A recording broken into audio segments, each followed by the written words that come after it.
Well, Dr. Davidson, we hear a lot of talk about all the BRD treatments that are available to producers, and there are obviously a number of antibiotics on the market, but your advice to producers is to focus on prevention rather than treatment?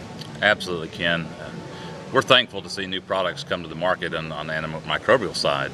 What's important for producers to realize is they can't forget that we can prevent the need for some of those antibiotics by simple application of effective antibiotics on the ranch of origin for these cattle prior to the stress of commingling that increases risk for bovine respiratory disease or BRD.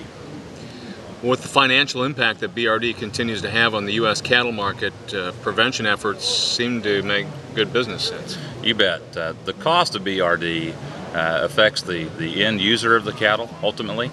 We know that the cost per treatment can range anywhere from $40 per head on the first treatment all the way up to almost $300 for the third and fourth treatments. The cost of risk of BRD to the individual producer selling calves into the market system is almost $7 per hundredweight. So there's a considerable risk and expense there that we can overcome through disease prevention in cattle prior to the sale of the cattle into the market system. I understand Novartis recently introduced 2 new vaccines specifically designed to prevent BRD. So tell us a little about Nuplera PH and BRD Shield. You bet. We're excited about these 2 new vaccines that have come into the marketplace. Nuplera PH is a vaccine to prevent Mannheimia hemolytica, which is the most significant of the bacterial pathogens that are a component of BRD.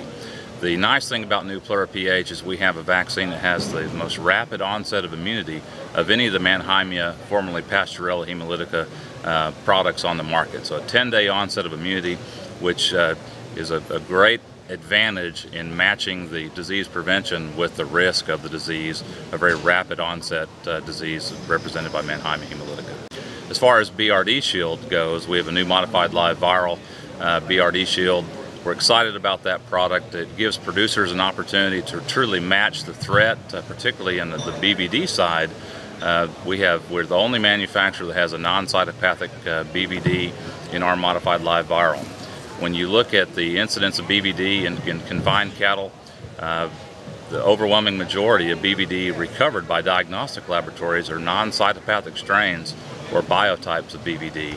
So we have a tool now that really matches the threat that the cattle are going to be exposed to in the market system.